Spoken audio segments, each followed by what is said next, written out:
এই সূরার নাম সূরাতুন নাসর ছাড়াও আরো একটা নাম আছে, সেটা হচ্ছে সূরাতু আত-তাওদিয়া, মানে বিদায়ের সূরা।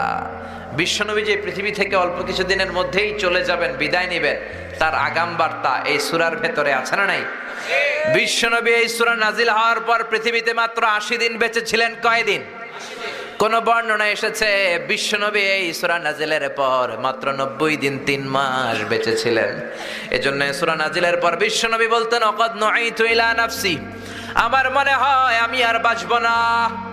এই সূরার অর্থ থেকে মনে হয় এই পৃথিবীতে আমি আর বেশি দিন নাই, কারণ আল্লাহ বলেছেন ও নবী, যখন সাহায্য আসবে আর বিজয় আসবে আর আপনি দেখবেন লোকজন ঢলে ঢলে দলে দলে কালিমা পড়ে মুসলমান হয়ে যায়, পৃথিবীর সবাই যদি কালিমা পড়ে মুসলমান হয়ে যায়, তার মানে বিশ্বনবীর দাওয়াতি মিশন কমপ্লিট। ঠিক কি না? বিশ্বনবীর যেই পেগাম, যে মিশন দিয়ে আর যে ভিশন দিয়ে আল্লাহ পাঠিয়েছে, ওই ভিশন কমপ্লিট। বিশ্বনবীর আর পৃথিবীতে থাকার দরকার নাই। চিল্লা এখন ঠিক কি না? এই কথা শুনে বিশ্বনবীর কন্যা, কলিজার টুকরা, নয়নের পুতুলি সাইয়্যিদাতুনা ফাতিমা রাদিয়াল্লাহু তাআলা আনহা ফাবাকাত, কাঁদতে শুরু করলেন। বিশ্বনবী বললেন, ইসবিরি ইয়া ফাতিমা, ধৈর্য ধরো ফাতেমা, কান্না করো না, কেননা ফাইন্নাকি আউয়ালু আহলি বাইতি লিহাকান বি, এই পৃথিবী থেকে চলে যাওয়ার পরে সর্বপ্রথম আমার পরিবারের সদস্যদের মধ্য থেকে তুমি আমার সাথে সাক্ষাৎ করবে রে ফাতেমা। বিশ্বনবী মাত্র এই সূরা নাজিলের পর কয়দিন বেঁচে ছিলেন? 80 দিন। সাইয়েদনা ওমর ফারুক যখন খলিফা, আশিয়াখু বদর, বদরের শায়েখ সাহাবীদের সাথে, বয়স্ক সাহাবীদের সাথে ছোট্ট একটা সাহাবাকে মিটিং এ রাখতেন। ওনার নাম আব্দুল্লাহ ইবনে আব্বাস। কি নাম? সবাই বলেন কি নাম? উনি হচ্ছেন রাইসুল মুফাসসিরিন। এই পৃথিবীতে যত মুফাসসির আসবে তাদের সর্দার। এই যে আমরা তাফসীর করি, আমরা তো তাফসীরের কিছু জানিই না, তাফসীরের তাও তো আমরা জানি না, তারপরে তো আমরা কোরআনের খেদমত করে যাচ্ছি। গোটা বিশ্বে যত তাফসীর কারক ছিল, অনাগত ভবিষ্যতে আসবে, সব মুফাসসিরদের সম্রাট হচ্ছে বিশ্বনবীর চাচাতো ভাই আব্দুল্লাহ ইবনে আব্বাস। চিল্লায় পড়েন সুবহানাল্লাহ। সাইয়েদনা ওমর ফারুক বয়স্ক সাহাবীদের মিটিং এ আব্দুল্লাহরে রাখতেন। বয়স্ক সাহাবারা বলে, মনে মনে বলে, আমাদের নাতির বয়সের এই ছেলেটারে কেন ওমর ফারুক মিটিং এ রাখে? মনে বড় কষ্ট লাগে, এই ছোট্ট ছেলেটারে কেন আমাদের মিটিং থেকে উঠায় দেয় না? আমরা মুরব্বীরা মিটিং করব, ছোট্ট বাচ্চা সাহাবী কেন? ওমর ফারুক যখন কথাটা শুনলেন, মনে মনে ভাবলেন, ঠিক আছে, আমি বুঝাবো কেন এই ছেলেরা রাখি। একদিনের মিটিং এ সাইয়েদনা ওমর ফারুক সবাইকে নিয়ে তেলাওয়াত করতে শুরু করলেন। পড়েন, ইযা জাআ নাসরুল্লাহি ওয়াল ফাত ওয়া রাআইতান নাসা ইয়াদখুলুনা ফি দীনিল্লাহি আফওয়াজা ফাসাব্বিহ বিহামদি রাব্বিকা ওয়াস্তাগফিরহু ইন্নাহু কানা তাওয়াবা। আল্লাহু আকবার। এই সূরা তেলাওয়াত করে সাইয়েদনা ওমর ফারুক এক বয়স্ক সাহাবীরে বললেন, ও বয়স্ক শিয়াখ বাদর, এই সূরা থেকে কি বুঝেছেন বলেন? সাহাবী বলে, আমি বুঝেছি বিজয় দিতে পারে একজন, তিনি কে? আল্লাহ। ওমর ফারুক বলে, হয় নাই। আরেক সাহাবীরে বললেন, আপনি বলেন তো এই সূরা থেকে আপনি কি বুঝছেন? আরেক সাহাবী বলল, আমি বুঝেছি আমাদেরকে আরো বড় বড় শহর বিজয় করতে হবে। ওমর ফারুক বললেন, হয় নাই। আরেক বয়স্ক সাহাবীরে ধরলেন, আপনি কি বুঝছেন সূরা নাসর থেকে? উনি বললেন, আমি বুঝেছি বিজয় লাভ করার পরে প্রশংসা করতে হবে একজনের, তিনি কে? আল্লাহ। ওমর ফারুক বললেন, হয় নাই। পেছনে বসে আছে ছোট্ট আব্দুল্লাহ ইবনে আব্বাস, ডেকে পাঠালেন, আব্দুল্লাহ সামনে আসো, তুমি কি বুঝেছো? আব্দুল্লাহ ইবনে আব্বাস বলল, আমি বুঝেছি হুয়া আজালু রাসূলিল্লাহ, এই সূরা নাজিলের পর বিশ্বনবী যে পৃথিবীতে বেশি দিন বেঁচে থাকবে না, আমি এই জিনিসটা বুঝেছি। ওমর ফারুক বললেন, আসাবতা ইয়া আব্দুল্লাহ ইবনে আব্বাস। আব্দুল্লাহ ইবনে আব্বাস, বয়স্ক সাহাবারা একজনও সঠিক উত্তর দিতে পারে নাই। সঠিক উত্তর হয়েছে সেটা যেটা তুমি বলেছো। সুবহানাল্লাহ। তার মানে এই সূরা হচ্ছে বিশ্বনবী যে থাকবেন না, তার আগাম বার্তা এই সূরার ভেতরে আছে না নাই? কারণ বিশ্বনবী চলে যাবেন, বিশ্বনবীকে আল্লাহ যখন সাহায্য দিলেন, বিশ্বনবীর হাতে যখন বিজয়ের ঝান্ডা দিয়ে দিলেন, বিশ্বনবীর হাতে হাত রেখে যখন কালিমা পড়ে সবাই মুসলমান হতে শুরু করলো, তার মানে বিশ্বনবীর দাওয়াতি মিশন কমপ্লিট। বিশ্বনবীরা এখন উঠায় নিল, বিশ্বনবীর ইসলাম পৃথিবীতে থাকবে। বিশ্বনবীরা এখন পৃথিবী থেকে নিয়ে গেল, কালিমার বাণীকে, কোরআনের বাণীকে কেউ বুঝতে পারবে না। চিল্লা এখন ঠিক কি না? এজন্য আল্লাহ বললেন ইযা জাআ নাসরুল্লাহি ওয়াল ফাতহ, ও নবী যখন সাহায্য আসবে, বিজয় আসবে, সাহায্য আমাদেরকে দান করে কে? আলা ইন্না নাসরাল্লাহি করিব ওয়া মান নাসরু ইল্লা মিন ইনদিল্লাহিল আজিজিল হাকীম। পৃথিবীর কেউ আপনারে সাহায্য করতে পারবে না একজন ছাড়া, তিনি কে? আল্লাহ বললেন নবী যখন আমি আপনারে সাহায্য করব, যখন আমি আপনারে বিজয় দিব, এই ফাতহ দ্বারা উদ্দেশ্য হচ্ছে ফাতহে মক্কা, মানে মক্কা বিজয়। কি বিজয়? জোরে বলেন, সবাই বলেন, মক্কা বিজয়। কারণ মক্কা বিজয় হয়ে যাওয়ার পরে কাফিরদের কোমরকে আল্লাহ ভেঙে দিয়েছে, আর কোন কাফির মুশরিক বিশ্বনবীর সামনে দাঁড়িয়ে বড় কথা বলতে পারে নাই, ঠিক কিনা? এজন্য আল্লাহ বললেন যখন আমি সাহায্য পাঠালাম, যখন আমি বিজয় দিলাম, রাআইতান নাসা ইয়াদখুলুনা ফি দীনিল্লাহি আফওয়াজা, তখন লোকজন দলে দলে কালিমা পড়ে মুসলমান হয়ে যাবে। সুবহানাল্লাহ। ও নবী যখন আমি আপনার সাহায্য দিব, বিজয় দিব, এজন্য বিশ্বনবীকে আল্লাহ তাআলা বিজয় চাওয়ার জন্য, ক্ষমতা চাওয়ার জন্য দোয়া করতে বলেছে। আল্লাহ নিজে শিখিয়ে দিয়েছে, ও নবী আপনি দোয়া করেন আমি যেন আপনার ক্ষমতার চেয়ারে বসাই, আমি যেন আপনার ক্ষমতা দেই, আমি যেন আপনার সাহায্য করি। এজন্য ক্ষমতা চাওয়াটা কল্যাণের জন্য, ক্ষমতায় যেতে চাওয়াটাও খারাপ কিছু না। চিল্লা এখন ঠিক কিনা? এজন্য বিশ্বনবী দোয়া করতেন ওয়াজআলনি মিল্লাদুনকা সুলতানান নাসিরা, ও আল্লাহ আপনি আমারে বিজয়ী শক্তি দেন, সাহায্যকারী শক্তি দেন, ক্ষমতার মসনদে বসিয়ে দেন। কারণ ক্ষমতার মসনদে বসালে আমি কোরআনকে গোটা বিশ্বের মানুষের উপরে কায়েম করে দেব, ঠিক কি না? এজন্য বিশ্বনবী বলতেন ইন্নাল্লাহা লা ইয়াসাউ বিসুলতান মা লা ইয়াসাউ বিল কোরআন। আল্লাহ মাঝে মাঝে ক্ষমতার প্রয়োগে সমাজে এমন কিছু করান যেটা কোরআন দিয়ে করানো যায় না। চিল্লা এখন ঠিক কিনা? আমরা আজীবন নামাজের ওয়াজ করব, কিন্তু সবাই নামাজি হবে না। কিন্তু প্রধানমন্ত্রী শেখ হাসিনা যদি ঘোষণা করে আমিও আজকে থেকে নামাজি হয়ে গেলাম, 17 কোটি মানুষ আপনারাও নামাজি হয়ে যান, কালকে থেকে যদি কেউ নামাজ বাদ দেয় আজীবনের জন্য কারাদণ্ড, 10 লক্ষ টাকা করে জরিমানা, আর প্রত্যেক ওয়াক্তের জন্য 5টা করে ব্যাত। একটা করে বেনামাজি থাকবে বাংলার জমিনে? কোনো জেলায়, কোনো থানায়, কোনো গ্রামে, কোনো মহল্লায়, কোনো পাড়ায়, কোনো বাড়িতে কোনো বেনামাজি থাকবে? চিল্লায় বলেন থাকবে? আমরা আজীবন ওয়াজ করলেও আপনারা নামাজি হবেন না। নসিব যাদের ভালো তারা হবেন, কিন্তু বাকিরা বেনামাজি। তার মানে সবকিছু ওয়াজ দিয়ে হয় না। মাইরের দরকার আছে না নাই? ক্ষমতার দরকার আছে না নাই? ও মিয়া, বড় বড় আল্লাহর ওলিরা, আলেম ওলামারা বাংলার জমিনে সুদের বিরুদ্ধে ওয়াজ করেছে, মদের বিরুদ্ধে ওয়াজ করেছে, আমরাও করব, কিন্তু আজ মদ আছে না নাই? ওবায়দুল হক সাহেব কত বড় খতিব ছিল বাইতুল মুকাররমের, উনি সুদের বিরুদ্ধে, মদের বিরুদ্ধে ওয়াজ করতে করতে মরে গেলেন, কিন্তু মদ মরে নাই, সুদ মরে নাই। মুফতি ফজলুল হক আমিনী কত বড় মুফতি ছিলেন, ওয়াজ করতে করতে মদের বিরুদ্ধে, সুদের বিরুদ্ধে ওয়াজ করতে করতে উনি মরে গেলেন, কিন্তু সুদ মরে নাই। বড় বড় আল্লাহর ওলিরা, চরমনায়ের পীর সাহেব, আগের পীর সাহেব, সারসিনার আগের পীর সাহেব, আড়াইবাড়ির পীর সাহেবরা মদের বিরুদ্ধে ওয়াজ করেছে। আমার নানা ভাই আড়াইবাড়ির পীর সাহেব, উনি মদের বিরুদ্ধে ওয়াজ করতে করতে মরে যাবে, কিন্তু মদ মরবে না। আমি আজহারি মদ আর সুদের বিরুদ্ধে ওয়াজ করতে করতে আমিও মরে যাব, কিন্তু সুদ মরবে না। কারণ আইন প্রতিষ্ঠা করে যেটাকে সমাজে চালু করা হয়, ওইটা ওয়াজে মরে না, ওইটা আরেকটা আইন দিয়ে দমন করতে হয়। চিল্লায় বলেন ঠিক কিনা? এজন্য কোরআনের পক্ষে আইন বানানোর জন্য মসনদে, সংসদে কোরআন ঢুকানোর দরকার আছে না নাই? ওয়াজ দিয়ে সুদ মরে না, মদ মরে না। মদ মারতে হলে কোরআনকে মসনদে বসাতে হবে। এজন্য বিশ্বনবী বললেন ওয়াজআলনি মিল্লাদুনকা সুলতানান নাসিরা, ও আল্লাহ আপনি আমারে ক্ষমতা দেন, যাতে ক্ষমতা পেয়ে কোরআনের রাজকে আমি সমাজে চালু করে দিতে পারি, ঠিক কি না? এজন্য আল্লাহ বললেন ওয়ারাআইতান নাসা ইয়াদখুলুনা ফি দীনিল্লাহি আফওয়াজা, ও নবী আপনি দেখবেন আপনারা যখন আমি ক্ষমতার মসনদে বসাবো, ক্ষমতার চেয়ারে বসাবো, আর ওই ক্ষমতা দিয়ে যখন আপনি কোরআনকে এস্টাবলিশ করবেন, লোকজন দলে দলে, ঢলে ঢলে, বাঁধ ভাঙা জোয়ারের মতো কালিমা পড়ে পড়ে সবাই মুসলমান হয়ে যাবে, ঠিক কিনা? কোরআনের এই অগ্রযাত্রা, ইসলামের এই অগ্রযাত্রা পৃথিবীর কেউ ঠেকাতে পারবে? কোন জেল, জরিমানা, রক্তচক্ষুর ভয় দেখিয়ে কোরআনের আওয়াজকে থামানো যায়? কোরআনের আওয়াজকে থামানো যাবে? কোরআনের ব্যাপারটা একেবারেই ভিন্ন। এটারে থামাইতে গেলে এটা লাফায় ওঠে, এটারে বন্ধ করতে চাইলে এটা হুঙ্কার দিয়ে গর্জে ওঠে। চিল্লা এখন ঠিক কিনা? কোরআনের আওয়াজকে বন্ধ করা যায় না। কোরআনের এই শিক্ষাকে বন্ধ করে দেয়া যাবে না। এক জায়গায় আপনি কোরআনকে বন্ধ করতে চাইবেন, কোরআনকে স্তব্ধ করতে চাইবেন, অন্যান্য জায়গায় কোরআন গর্জে উঠবে। চিল্লা এখন ঠিক কিনা? এজন্য ঢলে ঢলে বানের পানির মতো লোকজন কালিমা পড়ে মুসলমান হতে শুরু করেছে। এই নিউজগুলো আমরা অনেকে জানি না। ইউরোপে, আমেরিকাতে প্রতিদিন স্ট্রিট দাওয়া হয়, কলেজ দাওয়া হয়, রাস্তায় রাস্তায় দাঈরা কালিমার দাওয়াত দিয়ে খ্রিস্টানদেরকে, হিন্দুদেরকে, ইহুদিদেরকে কালিমা পড়ায় মুসলমান বানায় ফেলছে।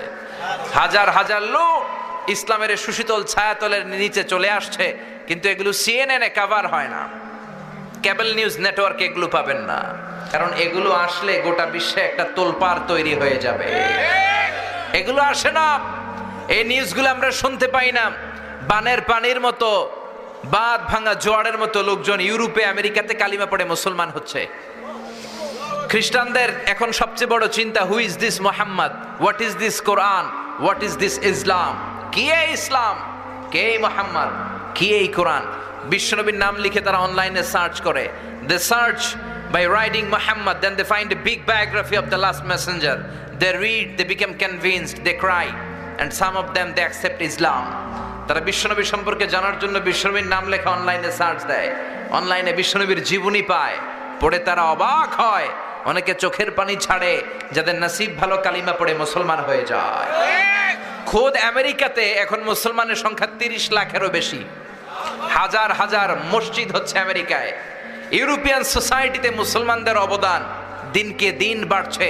একটা জরিপে, একটা স্ট্যাটিস্টিক্সে এসেছে, একটা সার্ভেতে এসেছে, after the twin tower attack the number of Muslim community already have been doubled in United states of America. Twin tower অ্যাটাকের পর, 9/11-এর পর আমেরিকাতে আগে যা মুসলমান ছিল, এই 9/11-এর পরে, টুইন টাওয়ার অ্যাটাকের পরে এখন মুসলমান তার দ্বিগুণ হয়ে গেছে। এজন্য যত সভ্যতা, যত শক্তি, যত সুপার পাওয়ার আছে, সবগুলোকে অবদমন করে সর্বশেষ যেই পাওয়ারটার উত্থান ঘটবে, সেটার নাম ইসলাম। সেটার নাম কি? বিশ্বাস হয়? একটু সন্দেহ লাগে, একটু সন্দেহ লাগে না? স্যার স্যামুয়েল হ্যান্টিংটন একটা বই লিখেছে, দি ক্লাশেস অফ সিভিলাইজেশন, সভ্যতার সংঘাত। তিনি বলেছেন, পৃথিবীতে এত এত সভ্যতা, সবগুলো সভ্যতার পরে সর্বশেষ যেই সভ্যতাটার বিজয় হবে, সুপার পাওয়ার হিসেবে যেই সভ্যতাটা দাঁড়িয়ে থাকবে, সেটার নাম ইসলামের সভ্যতা। সুবহানাল্লাহ। এজন্য ইমানের নূর দিয়ে, কালিমার নূর দিয়ে আল্লাহ যারে ধন্য করতে চায়, পৃথিবীর কোন শক্তি তাকে সেই নূর থেকে মাহরুম করতে পারে। আমেরিকাতে প্রথমে মুসলমান হলো বক্সার মোহাম্মদ আলী। আপনি ইন্টারনেটে Muslim community in United states of America দিয়ে সার্চ দিলে এদের নামগুলো পাবেন। কি পরিমাণে সেলিব্রিটিরা আমেরিকাতে মুসলমান হয়েছে। তিনি 60-এর দশকে মুসলমান হয়েছে, ইন্তেকাল করেছে 2016 সালে। এরপরে মুসলমান হয়েছে নীল আর্মস্ট্রং, যিনি প্রথম চাঁদে গিয়েছিলেন। এডউইন অলড্রিন আর মাইকেল কলিন্সকে নিয়ে চাঁদে নেমে দেখে চাঁদের এই মাথা থেকে ওই মাথাটা ফাটা। পৃথিবীতে এসে বিশ্বনবীর জীবনী পড়ে জানতে পেরেছে বিশ্বনবী আঙ্গুলের ইশারায় চাঁদকে 2 ভাগ করেছে।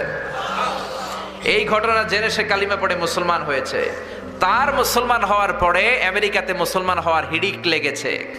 দলে দলে সেলিব্রিটিরা কালিমা পড়তে লাগলো। মুসলমান হলো ফ্রান্সের বিখ্যাত সার্জন ডক্টর মরিস বুকায়েলি। ফ্রান্স তার বাড়ি, তার মানে ইউরোপে, পুরো ইউরোপ কেঁপে গেল। তিনি তার নাম রেখেছেন কনভার্টেড মুসলিম হিসেবে সুলাইমান। এরপরে এরকম শত শত সেলিব্রিটি, পাকিস্তানের ক্রিকেটার ইউসুফ ইউয়ানা কালিমা পড়ে মুসলমান। টনি ব্লেয়ারের আপন শালী লরেন বুথ একজন মিডিয়া কর্মী, কালিমা পড়ে মুসলমান। নেলসন ম্যান্ডেলার আপন নাতি, দক্ষিণ আফ্রিকার প্রেসিডেন্টের নাতি, কালিমা পড়ে মুসলমান। পপ স্টার আমেরিকার মাইকেল জ্যাকসন কালিমা পড়ে মুসলমান। ইন্ডিয়ার তামিল নায়িকা মানুকি রেহা মারাতিরাজ কালিমা পড়ে মুসলমান। সুবহানাল্লাহ কইবেন না? নাম রেখেছে রাহিমা। এরকম হাজার হাজার লোক কালিমা পড়ে মুসলমান হয়ে যাচ্ছে। এজন্য ইসলামের বিরুদ্ধে ষড়যন্ত্র করে জেল জরিমানার ভয় দেখে ইসলামের অগ্রযাত্রাকে ঠেকিয়ে রাখা যাবে না। চিল্লা এখন ঠিক কিনা? আল্লাহ বললেন, ইউরিদুনা লিইউতফিউ নূরাল্লাহি বিআফওয়াহিহিম ওয়াল্লাহু মুতিম্মু নূরিহি ওয়ালাউ কারিহাল মুশরিকুন। ইসলাম বিরোধীরা, কোরআন বিরোধীরা, তারা চায় তাদের মুখের ফুৎকারে কোরআনের বাতি, ইসলামের বাতিকে নিভিয়ে দিবে। আল্লাহ বললেন, ও গোলাম শোনো, ইসলামের বাতিকে নিভিয়ে দেয়া এত সহজ নয়। আমি কিয়ামত পর্যন্ত রব্বুল আলামিন নিজেই ইসলামের বাতিকে জ্বালিয়ে রাখবো। গত 10 বছরে আপনি সার্ভে করলে দেখবেন বাংলাদেশে তাফসির মাহফিলের সংখ্যা বেড়েছে না কমেছে? দাড়িওয়ালার সংখ্যা বেড়েছে না কমেছে? কোরআনের প্রতি প্রেম, আগ্রহ আর ভালোবাসা বেড়েছে না কমেছে? মুফাসসিরদের উপর আগ্রাসনের কারণে তাফসির মাহফিল বন্ধ হয়েছে?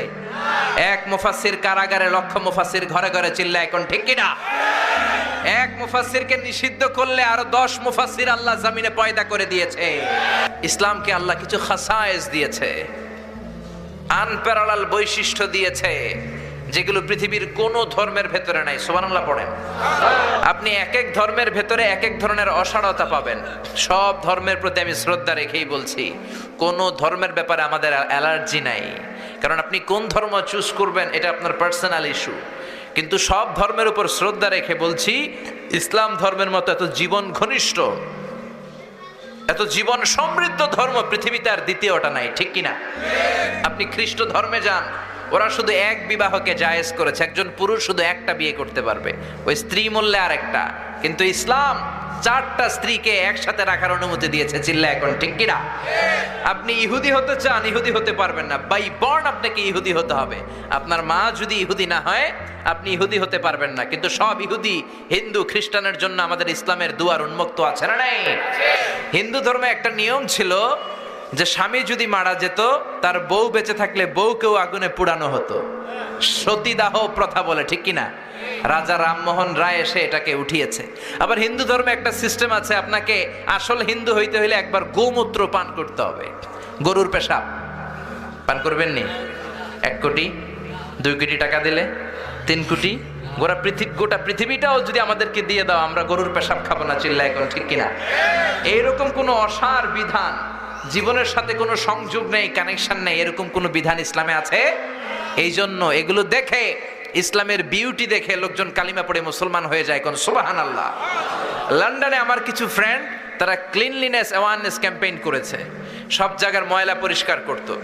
তো লোকজন জিজ্ঞেস করলো যে লন্ডনের এই ময়লাগুলো কোথায়? সবাই বলল কিছু যুবক ছেলে ময়লা পরিষ্কার করে। তারা যেয়ে দেখলো যুবকগুলো কথা বলে না, মুখে মাস্ক আর গেঞ্জির মধ্যে লেখা মুহাম্মদ সাল্লাল্লাহু। দেখেন, কথা না বলেও শুধু একটা শব্দ দিয়েও দাওয়াতি কাজ করা যায় কি যায় না? চিল্লায় বলেন। এই বিশ্বনবীর নাম দেখে দেখে, কোরআনের নাম শুনে শুনে তাদের দ্বারা ইনফ্লুয়েন্সড হয়ে হয়ে লন্ডন শহরেরও অনেক যুবক কালিমা পড়ে মুসলমান হয়েছে। কোন সুবহানাল্লাহ। এজন্য রব্বুল আলামিন বলেন, ইসলামকে আমি এমন ভাবে নীতি সমৃদ্ধ করেছি, আহকাম সমৃদ্ধ করেছি, ইসলাম ছাড়া পৃথিবীর অন্য কোন ধর্মে এত সৌন্দর্য নাই। সুবহানাল্লাহ। ইসলামের প্রথম সৌন্দর্য হচ্ছে এটা রাব্বানি, আল্লাহ প্রদত্ত ধর্ম। এটা মানব মস্তিষ্ক প্রসূত কোনো ধর্ম নয়, এটা মানুষের বিবেক দিয়ে বানানো ধর্ম নয়। এই ধর্মকে সরাসরি আসমান থেকে নাজিল করেছে কে? আল্লাহ। খ্রিস্টানরাও কিন্তু আল্লাহরে মানে, কিন্তু তারা শিরক করে ফেলে। এজন্য যারা বিদেশে যাওয়ার জন্য ডলার কিনেছিলেন, দেখবেন ডলারের পেছনে লেখা ইন গড উই ট্রাস্ট, আমরা গডে বিশ্বাসী। খ্রিস্টানরা কিন্তু নাস্তিক না। নাস্তিকরা পৃথিবীতে সবচেয়ে কপাল পোড়া, কারণ ওদের কান্নাকাটি করার কোনো জায়গা নাই, ঠিক কিনা? নাস্তিকের চেয়ে হিন্দু ভালো, কারণ তারা মূর্তির সামনে যে কান্নাকাটি করার সুযোগ আছে না নাই? নাস্তিকের চেয়ে ইহুদি ভালো, কারণ তারা সিনাগগে যে পূজা করে। নাস্তিকের চেয়ে খ্রিস্টান ভালো, কারণ তারা জেসাস খ্রাইস্টের কাছে যেয়ে চায়। আমরা মসজিদে যেয়ে কার কাছে চাই? কিন্তু নাস্তিকরা কার কাছে চায়? জোরে বলেন, জোরে বলেন। ওদের চাওয়ার কোনো জায়গা আছে? এজন্য নাস্তিক হওয়া যাবে। ইউনাইটেড স্টেটস অফ আমেরিকার জনগণরা কিন্তু নাস্তিক নয়, ওরা খ্রিস্টান। প্রোটেস্ট্যান্ট, অর্থোডক্স আর রোমান ক্যাথলিক, এই 3টা মাযহাব ওদের। আমাদের মাযহাব কয়টা? হানাফি, শাফিঈ, মালিকি, হাম্বলি। আর ওদের হচ্ছে রোমান ক্যাথলিক, প্রোটেস্ট্যান্ট, আর একটা হচ্ছে অর্থোডক্স। ওরাও আল্লাহরে বিশ্বাস করে, কিন্তু শিরক করে ফেলে। ট্রিনিটি, ওই যে শিরক করা যাবে না। ওরা ট্রিনিটিতে বিশ্বাসে, আরবিতে বলে তাসলিস, তৃত্ববাদ। ওরা বলে আল্লাহ ছেলে হচ্ছে ঈসা আর তার ওয়াইফ হচ্ছে মারিয়াম। এই কথা বলেই সব গুলায় ফেলছে। চিল্লায় বলেন ঠিক কিনা? আল্লাহ বলে ইসলামের প্রথম সৌন্দর্য এটা রাব্বানি ধর্ম।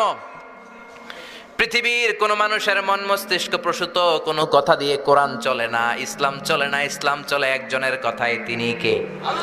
এই জন্য কবরে গেলে প্রথম প্রশ্ন, মার রব্বুক, তোমার রব আছে কিনা ওইটা জিজ্ঞেস করা হবে। আপনি যদি বলেন আমি জানি না আমার রব কে, মায়ের আছে না নাই? মাটিতে না পিঠে? আপনাকে সাহস নিয়ে ফেরেশতাদের সামনে জবাব দিতে হবে, আল্লাহ আমার রব। জোরে, আল্লাহ আমার রব, এই রবি আমার সব, দমে দমে তনু মনে তারি অনুভব। আল্লাহ আমার রব, এই রবি আমার সব। চিল্লায় পড়েন আল্লাহু আকবার। এটা মানবতার ধর্ম। ইসলাম বলে সবার উপরে মানুষ সত্য, তাহার উপরে নাই। চিল্লায় পড়েন আল্লাহু আকবার। আবার রব্বুল আলামিন বললেন, ওয়ালাকাদ কাররামনা বানি আদম, আমি বনি আদমকে আশরাফুল মাখলুকাত বানিয়ে সম্মান দিয়েছি। ফামান শাআ ফালইউমিন ওয়া মান শাআ ফালইয়াকফুর। যার মন চায় কালিমা পড়বা, যার মন চায় কালিমা পড়বা না, কোনো জোরাজুরি লা ইকরাহা ফিদ্দিন। বিশ্বনবী যখন কোন এলাকায় যেতেন তিনটা প্রস্তাব দিতেন। এক হচ্ছে আসলিম তাসলাম, কালিমা পড়ো, শান্তিতে রাখবে কে? কালিমা পড়বা না, খ্রিস্টান থেকে যাবা, থাকো, আমাদেরকে ট্যাক্স দিবা, আমরা তোমাদেরকে নিরাপত্তা দিব। কালিমাও পড়বো না, খ্রিস্টান থেকে ট্যাক্সও দিবা না, তাহলে আমার তলোয়ার তোমাদের আর আমার মাঝে ফায়সালা করে দিবে। চিল্লায় বলেন ঠিক কিনা? এজন্য ইসলাম হলো মানবতার ধর্ম। বিশ্বনবী একটা লাশ দেখে দাঁড়ায় গেলেন। সাহাবী বললেন, ইন্নাহু ইয়াহুদি। ও নবী, আপনি দাঁড়ায় গেলেন কেন? লাশটা তো মুসলমানের লাশ নয়, ইহুদির লাশ। কার লাশ? জোরে বলেন। ও নবী, এটা তো ইহুদির লাশ, আপনি দাঁড়াইলেন যে? বিশ্বনবী বললেন, আওয়ালাইসাত নাফসান, এটা কি মানুষ না? এটা ইহুদি হোক, এটা খ্রিস্টান হোক, এটা বৌদ্ধ হোক, এটা তো মানুষ। আমি মানুষকে সেলিউট করেছি, আমি মানুষকে সম্মান দিয়েছি। চিল্লায় বলেন আল্লাহু আকবার। এজন্য এই ধর্মটা হচ্ছে ইনসানিয়ার ধর্ম, মানবতার ধর্ম।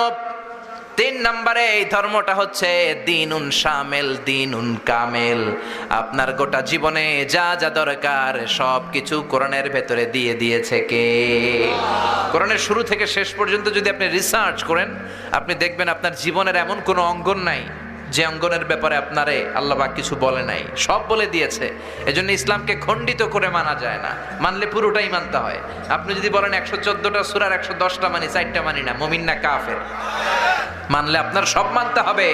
6666 আয়াত, আপনি বললেন 6665টা মানি, কয়টা মানি না? মুমিন না কাফের? মুমিন না কাফের? অনেকে বলে আমরা সুবিধাজনক কথাগুলা মানি, কঠিন কথা মানি না। এরকম কথা যারা বলে মুমিন না কাফের? সুন্নাত নয় শুধু সুমধুর আলাপন, আর সুন্নাত হলো হুঙ্কার গর্জন। ঠিক কি না? আপনি মিষ্টি মিষ্টি আলাপ করলেন, অন্যায়ের প্রতিবাদ করলেন না, হুঙ্কার দিলেন না, আপনি কি মুমিন না কাফের? সুন্নাত নয় শুধু মেষ চড়াতে যাওয়া, আর সুন্নাত হলো রাষ্ট্রনায়ক হওয়া। ঠিক কি না? মা মিন নাবিয়্যিন ইল্লা রাআল গানাম। পৃথিবীতে এমন কোন নবী নাই যে নবী ছাগল চড়ায় নাই। এজন্য সুন্নত আদায়ের জন্য আপনি ছাগল চড়ান, কিন্তু কোরআনকে যে সংসদে বসাইতে হবে ওই সবচেয়ে বড় সুন্নাতটা আপনি মানেন না, আপনি মুমিন না কাফের? সুন্নাত নয় শুধু পাগড়ি মাথায় দেয়া, আর সুন্নাত হলো অন্যায় বাধা দেয়া। ঠিক কি না? পাগড়ি মাথায় দিয়ে সুন্নাত আদায় করতেছেন, সমাজের অন্যায়ের ব্যাপারে আপনি নিশ্চুপ। আসাকিতু আনিল হাক্কি শায়তানুন আখরাস। অন্যায় দেখে, বাতিল দেখে যে চুপ থাকে ওইটা হইলো বোবা শয়তান। চিল্লা এখন ঠিক কি না? আপনি পাগড়ি মাথায় দিয়ে সুন্নাত আদায় করতেছেন, কিন্তু অন্যায় দেখে বাধা দেন না, মুমিন না কাফের? এজন্য রব্বুল আলামিন বলেন, গোলাম মানলে পুরোটাই মানবা, তাইলে তোমারে পাক্কা মুমিন বানায় দিবে কে? এই ইসলামের আরেকটা অনন্য বৈশিষ্ট্য হচ্ছে ইসলাম মানা সোজা।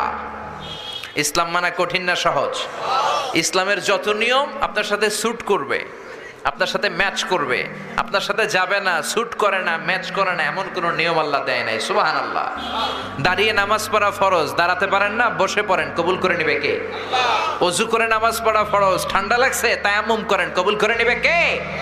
দামি জিনিস দিয়ে মহারানা দেওয়া ফরজ, টাকা নাই কিন্তু কোরআনের কয়েকটা সূরা জানেন আপনার স্ত্রী সূরা পারে না, আপনি আপনার স্ত্রীকে কোরআনের সূরা পড়ায় দেন, এইটাকেও মোহর হিসেবে কবুল করবে কে? বিশ্বনবী বললেন ইয়াসিরু ওয়ালা তুআসিরু বাশিরু ওয়ালা তুনাফিরু, ইসলামকে সহজ করে সাবলীল করে মানুষের কাছে উপস্থাপন করো, ইসলামকে কঠিন করে দিও না। চিল্লায় পড়েন সুবহানাল্লাহ। এজন্য ইসলাম মানা সহজ, ইসলামের মধ্যে কোনো কাঠিন্যতা নাই। বিশ্বনবী বললেন ইদা জাআল ইশা ওয়াল আশা ফাকদ্দিমুল আশা ক্বাবলাল ইশা, এশার আশা যদি একসাথে আসে, রাতের নামাজ মানে এশার নামাজকে আরবিতে বলে এশা, আরবিতে কি বলে? আর রাতের খাবার রে বলে আশা, রাতের খাবার রে কি বলে? বিশ্বনবী বললেন এশা আর আশা এই দুইটা যদি একসাথে আসে, ফাকদ্দিমুল আশা ক্বাবলাল ইশা, এশার নামাজের আগে আগে আশা খাইয়া নিও, মানে রাতের খাবার খাইয়া নিও। সুবহানাল্লাহ কইবেন না? সুবহানাল্লাহ আলহামদুলিল্লাহ লা ইলাহা ইল্লাল্লাহ, সুবহানাল্লাহ আলহামদুলিল্লাহ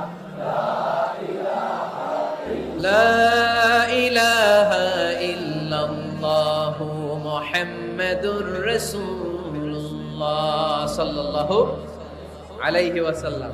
এই যে আপনাদেরকে এখন আমি তালিম দিলাম, এই তালিমের উদ্দেশ্যে সুন্দরভাবে অল্প আওয়াজে জিকির করা যায়, কিন্তু চিৎকার চেঁচামেচি করে লাফালাফি করে জিকির করা যাবে? শেষ কথা, মানুষকে খাওয়াবেন। মানুষকে কি করবেন? খাওয়ানোর চেয়ে ভালো নফল ইবাদত আছে? কি করবেন? খাইবেন। কি করবেন? খাওয়াতে রাজি আছেন তো? কিয়ামতের দিন আল্লাহ তাআলা বলবে, এই বনি আদম, আমি তোমার কাছে খাবার চাইছিলাম, তুমি আমারে খাবার দাও নাই। বনি আদম বলবে, আল্লাহ আপনি যদি খাবার চাইতেন খাবারের বস্তা নিয়ে যাইতাম। আল্লাহ তাআলা বলবেন, এই যে না খেয়ে থাকা পথ শিশুগুলো, শীতের রাতে শুয়ে থাকা না খেয়ে থাকা শিশুগুলো খাবার চেয়েছিল, তুমি খাবার দাও নাই, ওদেরকে খাওয়ালেই আমি আল্লাহকে খাওয়ানো হয়ে যেত। এজন্য মানুষকে খাওয়াবেন। রাজি আছেন তো? জিতেছে আমাদের ভালোবাসা, হেরেছে ওদের হিংসার ষড়যন্ত্র। আজকের আলোচনার বিষয় how to get closer to Allah, কি করে আমরা আল্লাহর কাছের বান্দা হতে পারি। Prostrate and be closer to me, সেজদায় লুটিয়ে পড়ো আর আমার কাছে চলে আসো। বান্দা যখন সেজদায় লুটিয়ে পড়ে তখন বান্দা আল্লাহ তাআলার সবচেয়ে কাছে চলে যায়। সব তিনি দেখতে পান, সব তিনি শুনতে পান। সাত আকাশের উপর সিদরাতুল মুনতাহা, তার উপরে আল্লাহর আরশ, তার উপরে আল্লাহর কুরসি, সেখানে আল্লাহ তাআলা সমাসীন। এই আরশের উপর থেকে আল্লাহ তাআলা জমিনের অতল গহ্বরে, কোন জঙ্গলে, কোন গুহার ভিতরে কোন পিপিলিকাও যদি হেঁটে যায়, আল্লাহ বলে এত উপর থেকে ওই পিঁপড়ার হেঁটে চলার পায়ের আওয়াজটাও আমি আল্লাহ শুনতে পাই। এজন্য কেউ যেটা শোনে না শোনে কে? কেউ যেটা দেখে না দেখে কে? কেউ যেটা পারে না পারে কে? আওয়াজ করে বলেন, আল্লাহ কি আমাদের কাছে না দূরে? আমার বাবা মা আমার যত কাছে, তার চাইতো আমার বেশি কাছের কে? আমার স্ত্রী আমার যত কাছে, তার চাইতো আমার বেশি কাছের কে? আমি আমার যত কাছের, তার চাইতো আমার বেশি কাছের কে? আল্লাহ তাআলা তিনি যে আমাদের কাছে, এটা বোঝানোর জন্য তিনি কোরআনে দুটি শব্দ ব্যবহার করেছেন। আওয়াজ করে বলতে হবে, কটি? দুটি। এক জায়গায় ব্যবহার করেছেন করিব, আরেক জায়গায় ব্যবহার করেছেন আকরাব। এক জায়গায় ব্যবহার করেছেন কি বলেন না? করিব। আরেক জায়গায় ব্যবহার করেছেন কি? রব্বুল আলামিন বলেন, ওয়াইদা সাআলাকা ইবাদি আন্নী ফাইন্নী করিব উজিবু দাওয়াতাদ দাঈ ইযা দাআন ফালইস্তাজিবু লি ওয়াল ইউমিনু বি লাআল্লাহুম ইয়ারশুদুন।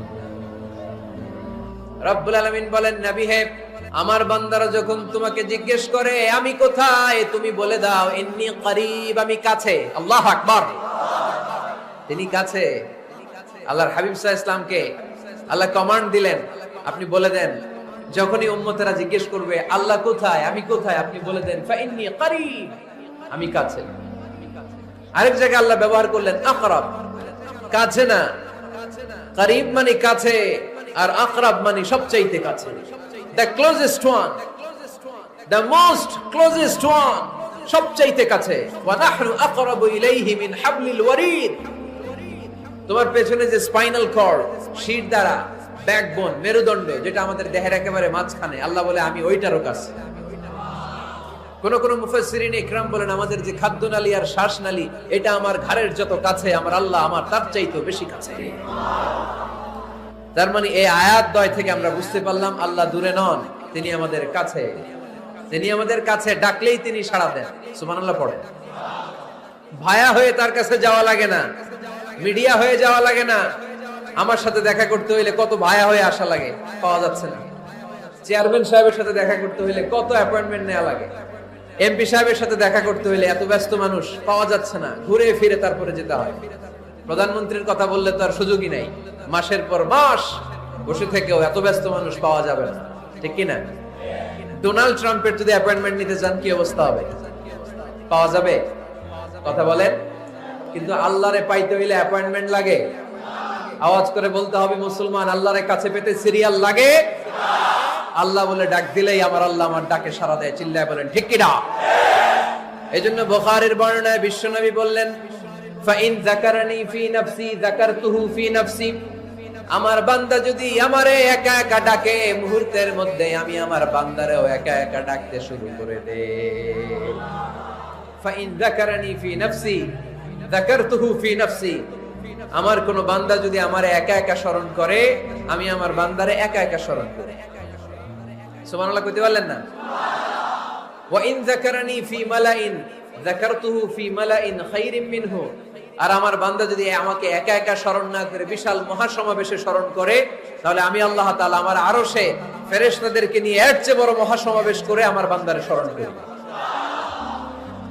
ওয়া ইন তাকাররাবা ইলাইয়া বিশিবরিন তাকাররাবতু ইলাইহি যিরাআন। আমার বান্দা যদি আমার দিকে এক বিঘত আসতে চায়, আমি আমার বান্দার দিকে এক হাত এগিয়ে যাই। আপনি এক হাত আল্লাহর কাছে যেতে চাইলে আল্লাহ এক হাত এগিয়ে যায়। ওয়া ইন তাকাররাবা ইলাইয়া যিরাআন তাকাররাবতু ইলাইহি বাআন। আমার কোন বান্দা যদি আমার দিকে এক হাত এগিয়ে আসে, আমি আমার বান্দার দিকে দুই হাত এগিয়ে যাই। ওয়া ইন আতানি ইয়ামশি আতাইতুহু হারওয়ালা। আমার বান্দা যদি আমার দিকে হেঁটে হেঁটে আসতে চায়, আমি আমার বান্দার কাছে যাওয়ার জন্য দৌড়ে দৌড়ে ছুটে যাই। আল্লাহর হাবিব সাল্লাল্লাহু আলাইহি ওয়াসাল্লাম লম্বা সময় ধরে রাতে সিজদায় পড়ে থাকতেন। আল্লাহর হাবিব সাল্লাল্লাহু আলাইহি ওয়াসাল্লামের সাহাবারা সব সময় লম্বা লম্বা রুকু দিতেন, লম্বা লম্বা সিজদা দিতেন। কিন্তু আমরা রুকুর মধ্যে তাড়াহুড়ো করি, সিজদা দিতে যে তাড়াহুড়ো করি, এরকম আছে না? না, নিমশার এলাকায় এরকম কেউ নাই আলহামদুলিল্লাহ। আপনারা তাড়াহুড়ো করেন? করবেন না আমার ভাইয়েরা। There is no rushing in salah. সালাতে তাড়াহুড়ো নেই। There is no hastiness in salah. সালাতে কোনো তাড়াহুড়ো নেই। সল্লু সালাতান মুআদ্দি'। এমন ভাবে নামাজে দাঁড়াবেন মনে করবেন এটাই হতে পারে আমার জীবনের শেষ নামাজ, ঠিক কি না? Perform the salah as if this is your last and final prayer. এমন ভাবে মুসল্লায় দাঁড়ান মনে করেন এটাই হতে পারে জীবনের শেষ নামাজ। This is my last chance. কেউ যদি বলে আসরের যে নামাজটা পড়বেন এটাই আপনার জীবনের শেষ নামাজ, ওই নামাজ আপনি তাড়াহুড়া করবেন? কথা বলেন। আরে কাঁদতে কাঁদতে আপনি শেষ। এত সুন্দর ওযু বানাবেন, এত সুন্দর আতর মেখে যায় নামাজ বিছিয়ে পাঞ্জাবিটা পরে আপনি নামাজে দাঁড়াবেন। রুকুতে কি সুন্দর রুকু করবেন, লম্বা সময় সিজদা করে চোখের পানি দিয়ে তো সেদিন আপনার জায়নামাজ আপনি ভিজিয়ে দিবেন, ঠিক কিনা? কেন এমনটা করবেন? কারণ আপনি জেনে গিয়েছেন এটাই আমার শেষ নামাজ, তাই না? তো প্রতিটা নামাজের সময় এই জিনিসটা ভাবলে সমস্যা কোথায়? আমরা যে আরো আধা ঘন্টা এখানকার সবাই বেঁচে থাকবো কোনো গ্যারান্টি আছে? আরো 10 মিনিট হায়াত পাবো, গ্যারান্টি? 5 মিনিট, 2 মিনিট, শ্বাস যেটা নিলাম, ব্রেথ ইন করলাম, এটার ব্রেথ আউট করতে পারবো, কোনো গ্যারান্টি আছে? তো প্রতিটা সালাতের মুসল্লায় যখন দাঁড়াই এই চিন্তাটা আমাদের মাথায় আসে না কেন যে এটাই আমার শেষ নামাজ? সল্লু সালাতান মুআদ্দি'। আমার প্রিয় কুমিল্লাবাসী ভাইয়েরা, যখনই নামাজে আমরা দাঁড়াবো আমরা ভাববো হতে পারে এটাই আমার জীবনের শেষ নামাজ, এটাই জীবনের, ভাবা যাবে? আর লম্বা চূড়া রুকু করবেন, লম্বা সিজদা করবেন, রুকুতে পিঠটা সোজা রাখবেন। আল্লাহর হাবিব সাল্লাল্লাহু আলাইহি ওয়াসাল্লাম যখন রুকু করতেন পিঠটা থাকতো স্ট্রেট ফরওয়ার্ড, বাঁকাও না উঁচুও না, ওয়া কানা বাইনা যালিক। সাহাবারা বলতেন আল্লাহর হাবিব সাল্লাল্লাহু আলাইহি ওয়াসাল্লামের রুকুর পিঠের উপরে পানি ভর্তি কোনো গ্লাস রেখে দিলে গ্লাসটাও কাঁপবে না, পানিটাও পড়বে না। তার মানে বাঁকা ছিল পিঠ, তাই না? কি ছিল? সোজা।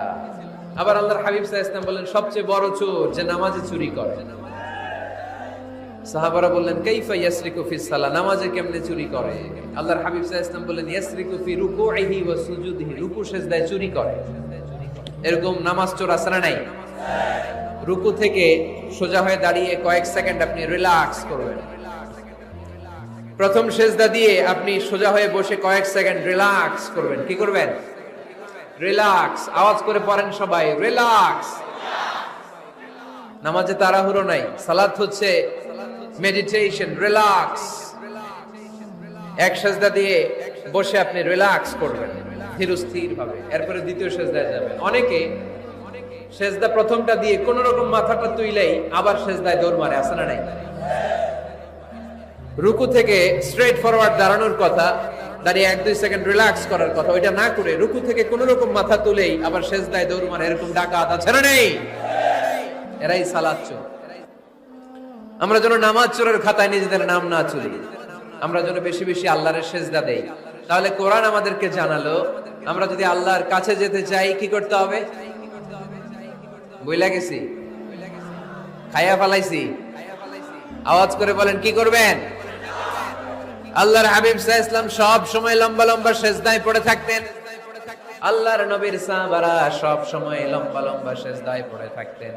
আল্লাহ বলেন তারাহুম রুকআন সুজদা, আপনি দেখবেন আল্লাহর নবীর সাহাবারা আবু বকর, ওমর, উসমান, আলী রাদিয়াল্লাহু তাআলা আনহুম আজমাইন, তাদের স্বভাব ছিল বিপদে পড়লেই লম্বা লম্বা সিজদায় পড়ে যেতে।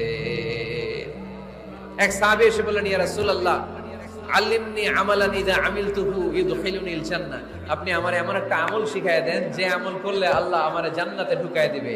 আল্লাহর হাবিব সাল্লাল্লাহু আলাইহি ওয়াসাল্লাম বললেন আলাইকা বিকাসরাতিস সুজুদ, তোমার উচিত বেশি বেশি আল্লাহর জন্য সিজদায় লুটিয়ে পড়া। বেশি বেশি সিজদায় লুটিয়ে পড়লে ওই সিজদাকারীর জন্য জান্নাতকে ওয়াজিব করে দেয় কে? আল্লাহ। কিয়ামতের ময়দানে আল্লাহ বলবেন ও আমার বান্দারা আমারে সিজদা দিয়ে দেখা। আমরা যারা দুনিয়ার বুকে সিজদা দিয়েছি আমরা আল্লাহু আকবার বলে সিজদায় লুটিয়ে পড়ব।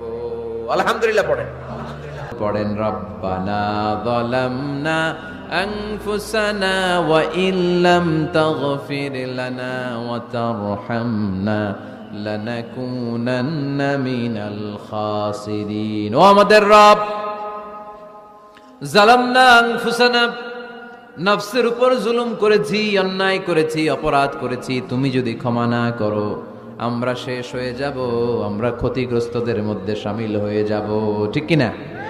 সাইয়েদনা আদম আলাইহিস সালাম এই দোয়া করে মাফ পেয়েছিলেন। শত শত বছর কাঁদতে কাঁদতে এই দোয়া করার পরে মাফ করেছে কে?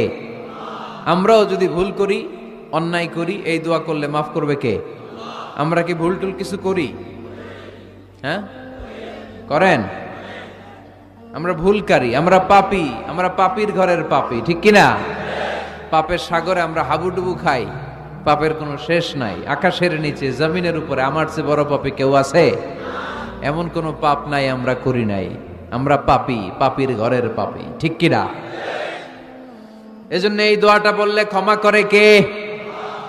আবার সাইয়েদনা ইব্রাহিম আলাইহিস সালাম এই কোরআনের মধ্যে রয়েছে, তিনি দোয়া করেছেন রব্বি জাআলনি মুকিমাস সালাতি ওয়া মিন যুররিয়্যাতি রব্বানা ওয়া তাকাব্বাল দুআ।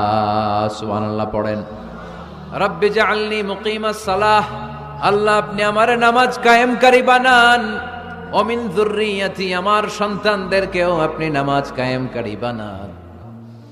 রব্বুল আলামিন এই দোয়াটা আমার পক্ষ থেকে আপনি কবুল করে নেন। পড়েন আমিন। দেখেন, ছেলে যদি নামাজ না পড়ে আমাদের কাছে দোয়া চাওয়ার আগে এই দোয়াটা করে নিয়েন আল্লাহর কাছে, রব্বি জাআলনি মুকিমাস সালাহ ওয়া মিন যুররিয়্যাতি রব্বানা ওয়া তাকাব্বাল দুআ, আল্লাহ আপনি আমারও নামাজ কায়েমকারী বানান, আমার নতুন প্রজন্ম, আমার সন্তানদেরকেও নামাজ কায়েমকারী বানান।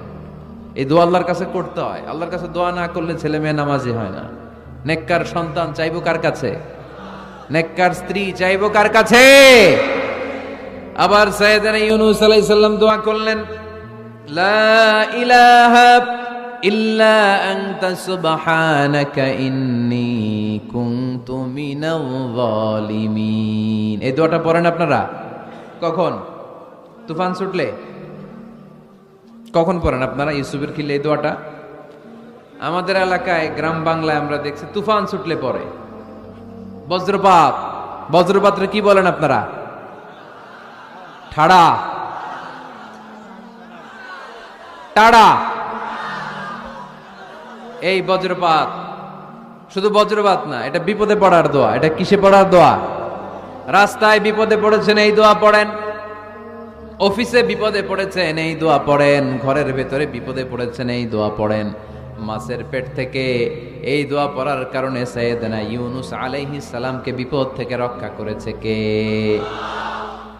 এটা মুসিবতে পড়ার দোয়া। মুসিবতে পড়লেই আমরা এই দোয়া পড়ব, মনে থাকবে? 1971 সালে পাক হানাদার বাহিনী, আমরা তো দেখি নাই, শুনেছি, কালেমা জিজ্ঞেস করতো সবাইকে। শুনছেন এই ঘটনা? বলতো কালেমা বল, যদি বলতে পারতো ছেড়ে দিত। যেহেতু পাকিরা ছিল মুসলমান, হিন্দু ভাইদেরকে ওরা শুট করতো, হিন্দু টের পাইলে গুলি। তো এক বাঙালি মুসলমানকে ধরে পাকিস্তানি মিলিটার জিজ্ঞেস করতেছে, কালেমা বল, মুসলমান নাকি হিন্দু? কয় আমি মুসলমান। কয় তাহলে কালেমা বল, সালে কালেমা বাতা। এখন সে ভয়ে এই দোয়া পড়া শুরু করছে। সে পড়তে শুরু করছে, লা ইলাহা ইল্লা আনতা সুবহানাকা ইন্নী কুনতু মিনাজ জালিমিন। পাকিস্তানি কয় সালে ইয়ে তো মুসিবত কা কালিমা है। মানে বাঙালি এটা তো মুসিবতে পড়লে পড়ে। বাঙালি কয় হাম তো ভি মুসিবত মে হ্যাঁ, আমিও তো মুসিবতেই আছি। তুমি বন্দুক মাথার মধ্যে ধরে আমারে কালিমা জিজ্ঞেস করতেছো, আমার কি আর হুশ জ্ঞান আছে? আমি কি পড়তেছি আমি নিজেই জানি না। তাহলে এটা হচ্ছে মুসিবত কা দোয়া, মুসিবত কা কালিমা। বিপদে পড়লেই পড়বেন, শুধু এমন না যে তুফান ছুটলে পড়বেন, আকাশে থান্ডার বজ্রপাতে পড়বেন না। যে কোনো দোয়াতেই লা ইলাহা ইল্লা আনতা সুবহানাকা ইন্নী কুনতু মিনাজ জালিমিন